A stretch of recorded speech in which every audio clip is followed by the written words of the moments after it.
Portugal greeted us with some very gloomy weather. Being among the sunniest countries in Europe, this was very rare and unfortunate, but we didn't let it stop us. Facing out to the tallest view from your place on the second floor, sounded out to an empty house. We wanted to make the most of our limited time in Porto and figured the most efficient way to see a lot of the city was to be true tourists and do one of those hop-on, hop-off bus tours. We're usually pretty hard set on walking wherever we can because that's honestly the best way to see a new city, but the rain put a damper on that and we found this to be a good alternative.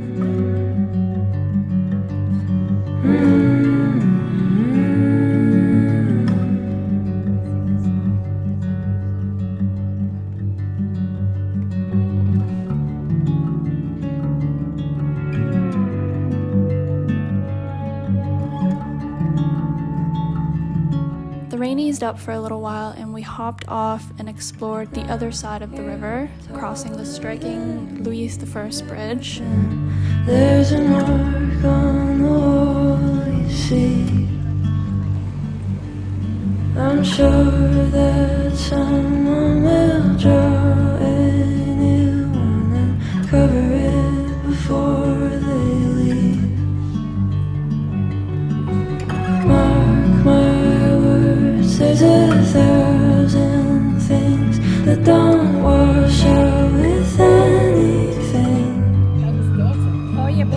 I keep you clean, you surrounded me, and my windows are. As the weather got worse, we found shelter in Time Out Market, and after being out in the cold and rain, nothing hit better than a warm French onion soup.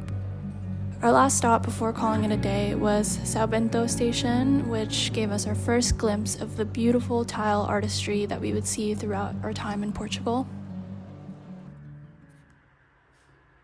I didn't film this, but we went to River Market at the end of the day, and there was a girl there that had a vintage stand, and I wanted to buy literally everything that she owned. I had to restrain myself because I was gonna buy literally everything, but I only got 3 things, so I'm very proud of myself. I don't know if you can see my retainer, hold on. Okay, so you could see my retainer, sorry about that. First item, grandpa sweater, very cute for fall. I need more like knitwear. I don't know where I'm gonna put this in my luggage because I was already at my weight capacity on my way to Lisbon, but we're gonna make it work. I think it was 25 euros, which is crazy. That's so good. I have a shopping addiction, it's actually bad. Then I got another beautiful knit piece. This is the next item. I have this little cardigan button-up situation. I think it'll be really cute with a white tee underneath.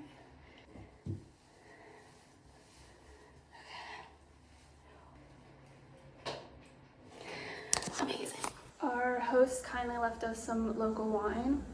I'm not really a wine person, but I want to try it.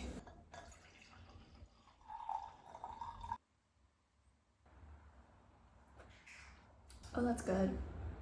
I know nothing about wine, so I don't know any good like descriptor words to use, but it's pretty sweet. The smell is very strong though. Wow. I also need to show you the staircase in this place because I don't know how this is legal. This is the staircase to go up to the bedroom. Look at this. Like, that's insane. We started out day 2 in the Stock Exchange Palace. This is a UNESCO World Heritage Site. A single one and the same. Its crown jewel is definitely the Arab room, which you're seeing right now. Every single visitor gasped when they opened the doors to this reception hall. It's quite the architectural feat, intricately decorated in the Moorish revival style. To say the level of detail is impressive would be an understatement. If I told you, you know how to go and break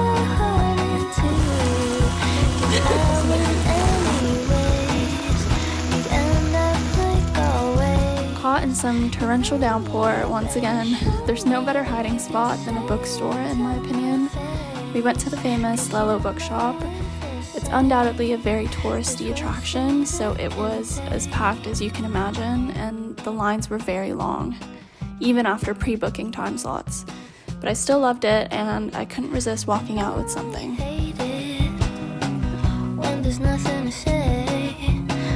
The weather, of course, got beautiful right before we left, but that's okay because I was very excited to explore Lisbon for the first time.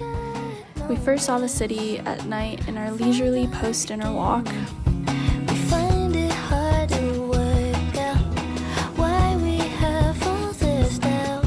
If I told you, you know how to go and break my heart in two. 'Cause I went anyways. We'd end up. I was unsurprised to find how lively it was, with lots of street performers and great spots for people watching. We did just that, accompanied by a glass of port wine, which I had just discovered I loved, successfully ending our first night.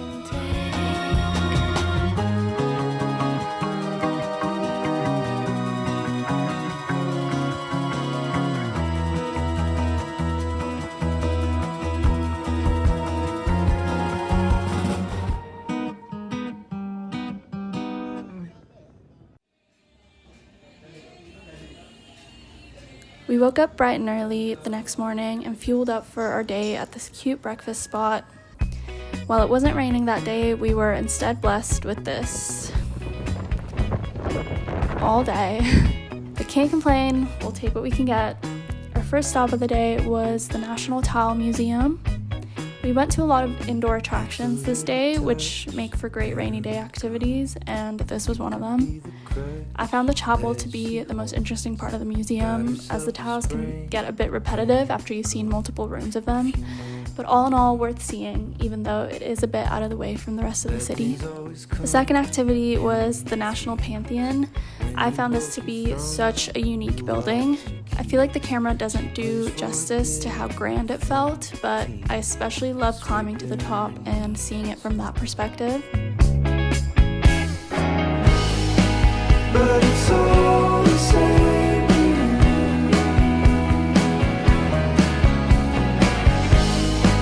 When she's standing in your room.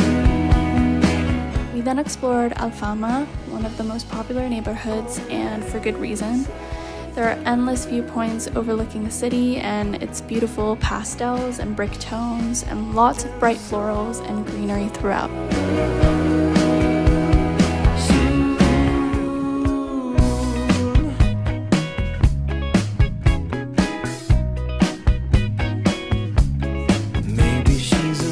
We went to St. George's Castle. This was an incredibly well-preserved site. It sits atop a very steep hill, but the climb is definitely worth it for the views. As her,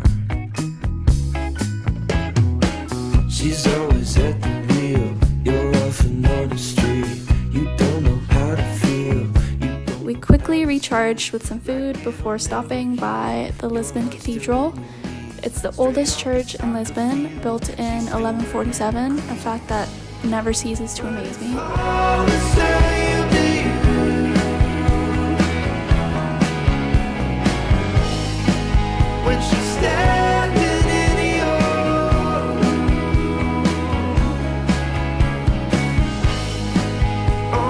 This was a jam-packed day, so we slowed down a bit in the late afternoon and just walked around with no plan, nowhere to be, just seeing where the city takes us.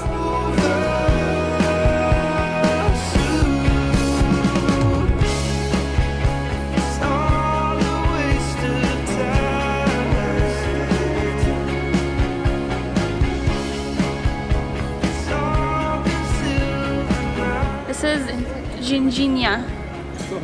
It's a Portuguese liquor made from berries. Good. Very sweet.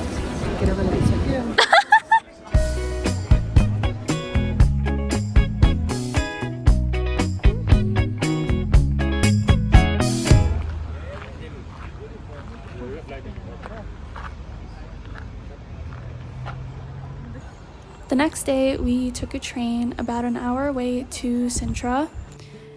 We started out at the Quinta da Regalera, which was my favorite of the two castles we saw. The moss-covered walls looked straight out of a fairy tale, and the gloom really added to the ambiance.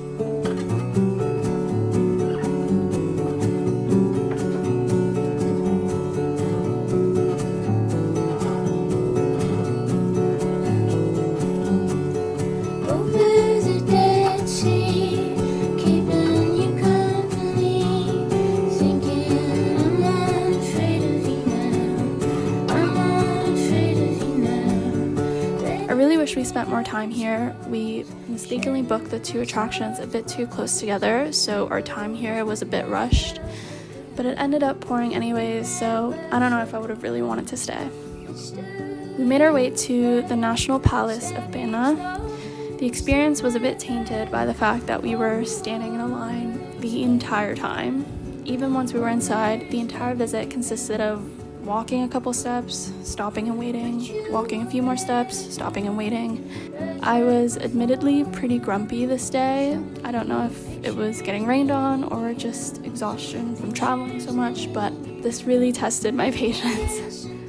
Once we finished the tour of the palace though, the sun peeked out and I got to see the yellow walls in their true vibrant color, which was a lovely sight, of course. By the end of it, I was pretty over it and ready to leave, but looking back at this footage, it was such a unique place and I really wish I appreciated it more in the moment.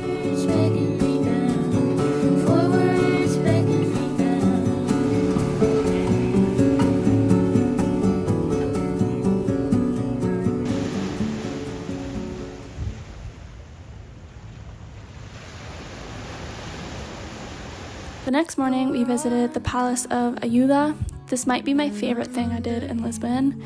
Each room had its own distinct style, and walking through felt like stepping back in time. I am guilty, are you? No one gets to win, so we will both. The construction of the palace was affected by many political and economic problems, and it's very cool that you can see signs of that in the building's architecture and design. For example, during periods where there were lack of funds, you can see that the ceilings were painted to mimic carving instead of actually being carved out. We got very lucky and had the place almost entirely to ourselves, and it was such a highlight of the trip for me. I know that I loved you. Next, we went to Geronimo's Monastery, another World Heritage Site. Beautiful exterior, beautiful interior, you know the drill. Every attraction in the city is gorgeous. When you met me, I have changed because you forced me to.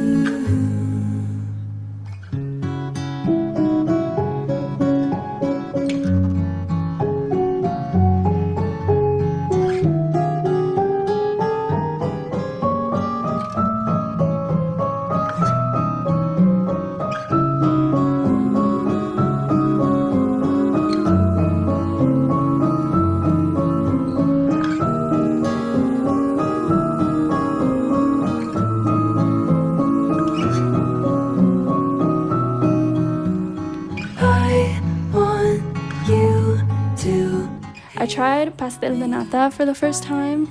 I'm not a fan of pastries, so I was prepared to not like it, but I was very pleasantly surprised. I think the cinnamon really brought it up a notch. I know that I love you, but you loved me harder. Every time I am not the same as when you met me. I have changed because you forced me to. Our last stop of the day was LX Factory. This was recommended to us by a few of the locals, and it was a very cool little marketplace full of art and shops. If my suitcase wasn't already overweight, I would have definitely splurged here.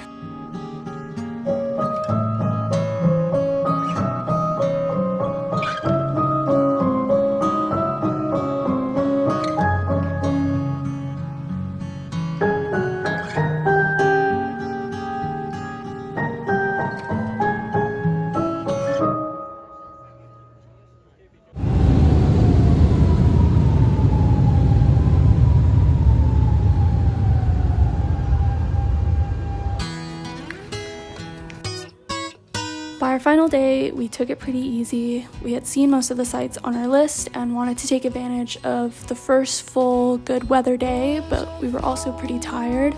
So it was mostly slow strolls along the flea market and other pretty streets around town. Slither while they pass, they slip away across the universe. Pools of sorrow, waves of joy are drifting through my open mind, possessing and caressing me.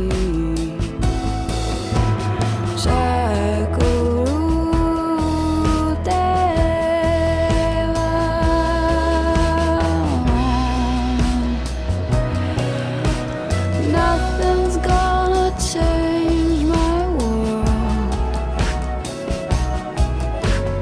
End of the day at a viewpoint watching the sunset, which I think is the perfect way to end a trip. Nothing's gonna change my world. Nothing's gonna change my world. Images of broken light which dance before me like a million eyes. They call me on and on across the universe. Thoughts meander like a restless wind inside a letterbox. They tumble blindly